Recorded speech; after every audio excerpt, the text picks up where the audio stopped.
Once again, fifth talk, probably the most difficult talk, not because I have no non-unions in the trochanter, but because I have no solution for the non-unions in the trochanter.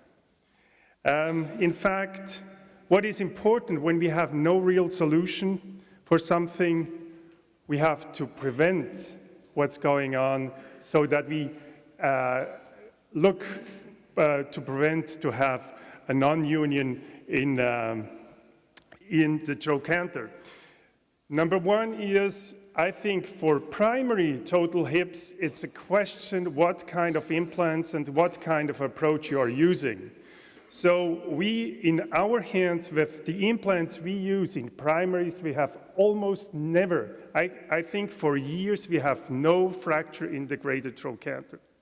So, but if you are using implants that are going more to the lateral side, you have a higher risk, or if you are interfering with the trochanter, you have a higher risk to have a non-union of the trochanter or a fracture, which could end in a non-union. When we see trochanteric non-unions or problems with the trochanter, it's in the revision cases. And we started to prevent it by using trochanteric osteotomies. This is the first description of a trochanteric osteotomy by Ollier, then followed by Kocher with the split of the gluteus maximus and to go into the joint.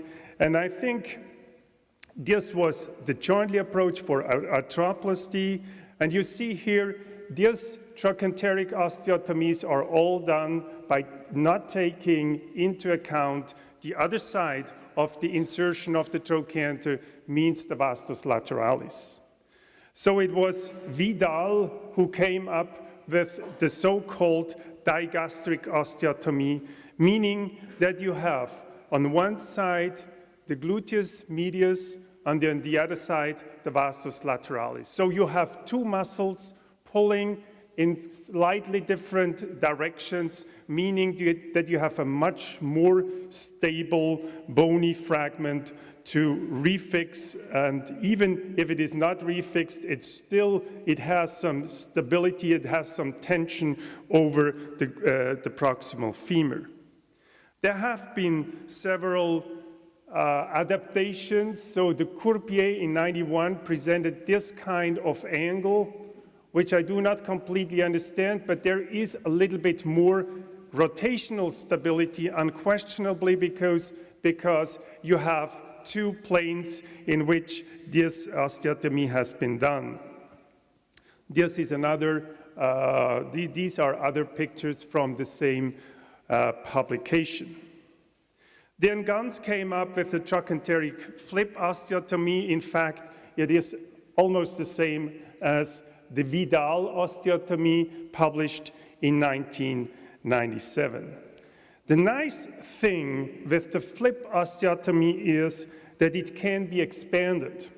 And you can go as far down as you want, and you keep both muscles, so gluteus medius and vastus lateralis, on your fragment. And it is not necessary to take all the muscles down here. You just go to the point where you intend to do the transverse osteotomy, lift up the muscle here, keep the muscle up in the upper part, and the fragment will stay alive. This is the technique in the paper of Fink, and you see all the muscle is together with the fragment in front, and you can go into the fragment. It's a difference to the Wagner extended osteotomy. The Wagner extended osteotomy splits the gluteus medius and splits part of the vastus lateralis. This is like, the Wagner osteotomy is like a transgluteal approach with or in combination with an osteotomy. This is completely different. In this kind of osteotomy, extended osteotomy, you have no split of the musculature at all. So trochanteric osteotomy gives you an excellent visibility. It's extendable wherever you want to go, how far down you want to go, and the glutei and the external rotators stay in place. But you have still the disadvantage of the mal or non-union of the greater trochanter. I already showed that those slides in a further talk, to show you the stepped trochanteric osteotomy. In fact, the stepped osteotomy was not developed for surgical hip dislocations. We started the stepped osteotomy in 1998-99 for revision cases. We do, in the revision cases, almost the same as I already presented, like this: first osteotomy in the proximal part, then second osteotomy in the distal part, and combine it with a chisel to have a more stable fragment. So the important thing is there are some changes to the osteotomy for the hip dislocation. In the hip dislocation case, you have to be careful for the blood supply to the femoral head. This is one thing. The other thing is, in the revision case, you have much less blood supply to your trochanteric fragment in comparison to the hip dislocation because you have an implant in. So what you have to do, you don't have to care for the medial circumflex artery. So you can, be going flat here, you can go even much more in this direction and completely be medial to the tip and completely take this part of the trochanter with your fragment. It also helps because when you are going so far down, you have to release the piriformis muscle. The piriformis tendon, often in those weak bones in the revision cases, has the tendency to fracture your fragment when you pull out when you dislocate the prosthesis or you pull too much on this fragment. So the bigger you are with this fragment, the better it is. And the second one is this step should not be so close to the intertrochanteric line. You can go further down and make it at least a 2-centimeter bridge in order to have a more stable trochanteric stable fragment. So it means this kind of fragment. And the interesting thing is, you can have your step up here, but you can also have a step somewhere here, even a step there. So like I call it the Lego principle. You can do it wherever you want. It's not important. It's important that you have some irregularity of your osteotomy to really be able to fix it more easily. Just a short technique, as you already saw, inside position. We do, also in those cases, we do the Henry approach, which is easy. You see the vastus lateralis. In the upper part, you have the gluteus medius. Then you do the stepped osteotomy, as I already showed. And in those cases, I don't do a step typically of 6 millimeters. I do a step of 10 millimeters. So a clearly bigger step to have more stability. And it looks like that. In this case, I'm not so happy because this part is a little bit too close to, and the bridge here, the bony bridge, may be too small. But then you have an incredible visibility onto the joint, and the fixation usually is relatively simple, 2 screws or cerclage wire technique. This is such a case with the 2 screws. This is a 90-year-old lady. She healed without any problems, even with this very big reconstruction with a Kerboul crossplate. Another one, Kerboul crossplate, and as you can see, in this case, we used very little cerclage wiring. The longer your stepped fragment is, the less fixation you need. But unfortunately, even with this technique, you have trochanteric non-unions or fractures of the trochanter. This is a very recent case. It was a simple thing. I did the fixation with 2 screws, and you see this screw hole was too much for this trochanter, so it fractured. And the other one is sometimes you do cerclage wiring, and nevertheless, your big fragment dislocates, especially in patients. They can not help you with real partial weight bearing. So one case here, again, you see this patient unfortunately had on both sides infections of the hip. You see the cement spacers we form in the operating room. We usually do a trochanteric osteotomy to do a tumor-like debridement to be sure that we have no infection left. We leave the cement spacers for 3 months, and you see then we replaced it with cemented stems, and on both sides you have this fixation with the cerclage wires. And you see, unfortunately in this patient, the cerclage wires braked and the trochanter became first on one side, later on, unfortunately, on both sides unstable. We used a plate to refix it. There are many, many plates on the market, as you can see here, many constructs I can't understand. The more typical ones with the claw type of fixation, with very bulky ones with 3, and you have all the possibilities to fix it somewhere. And very often you have thin bone in elderly people, and you can't even fix a screw to, and you have other types.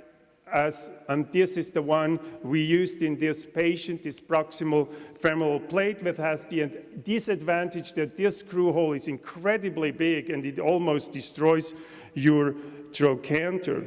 So we did the refixation on both sides, and this is a recent picture. The patient is completely pain-free on this side. He is still painful there. The trochanter stays in place. The patient is unfortunately very unhealthy. So for the moment, we have to accept that we have, even with plating, we have on both sides, we have non-unions of the trochanter. The trochanter doesn't move in the different pictures, but it is a situation nobody really is happy with. In some cases, like in this one, with a very unstable situation for the patient, she was very much limping, and the trochanter was somewhere there. Also, the position of the cup was not very good. This was an old patient, 80 years old. So we did a fixation with a special plate, and even in this case, this patient is very happy. She is pain-free, she walks. She needs, on one side, she needs a stick to stabilize, balance her, but she is, in the meantime, she is pain-free. But once again, this trochanter is not really united. Sometimes you are lucky and you have cerclage wiring with a plate and your trochanter heals.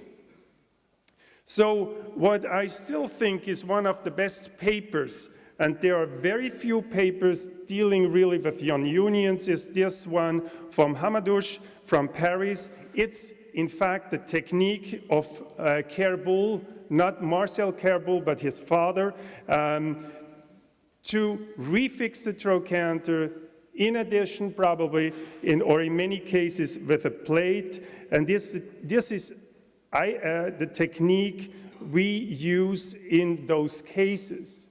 So we also use cerclage wiring technique, a little bit different than the one that is presented in the paper. We always do this kind of suspenders, cerclage wires. So we are drilling a hole from the lateral side to the medial side to get to the trochanter to bring it down. And what we don't do, they usually twist the wires that they are not going into the bone. We typically take around anchor cerclages so that the cerclage doesn't cut through the bone, that it is held by the wire that is kept as a double cerclage around or below the lesser trochanter. So this is the technique, suspenders. 2, we usually do not 4, we often do 2 or 3, and we add a figure of 8 cerclage wire in addition to keep the fragment more stable. The most important thing is when you have a pseudoarthrosis, you have to mobilize the fragment. You have to do a soft tissue release, and it's important really to free the muscle above the acetabulum, especially the gluteus minimus and gluteus medius from the outer part of the ilium in order to give you enough mobility. Very often it's very scary and very difficult to mobilize. You have also to mobilize the fragment, know the musculature between the fascia and the gluteus medius. Very often this is very sticky. You have a lot of scar under the fascia, so when you mobilize it, there you have more mobility of your fragment and it's more easy to bring it down. In addition, you can add a plate. This is also the Care Bull plate. This is something I really like. It's a more or less anatomic plate. You have different sizes. The problem is you very hardly get it outside from France. It's almost exclusively available in France, but for me it's still one of the best plates, the best anatomic fit for fixation of those fragments. This is the view. As you can see, very often you can't use screws, and it's not necessary with this plate. Instead of using screws, you can also add wires through the holes below the trochanter. In this case, I already showed it. This is the one we fixed. We did this reconstruction of the acetabular part, not of the femur that had been already done. This was the fracture, as you have seen, and we did the cerclage wiring with the suspenders. And in this patient, we first added, and I can't tell you the result because it's too recent, we added BMP, bone morphogenic protein, into the gap. I don't know if this really works. So the most important thing to deal with non-unions is prevention. And you need a good cerclage technique to fix and bring down your fragments. You have to really do a soft tissue release in order to get the fragments close enough. You can add plates for stability, and what's going on with the BMP, I probably can tell you in 2 years' time. Thank you very much for your attention.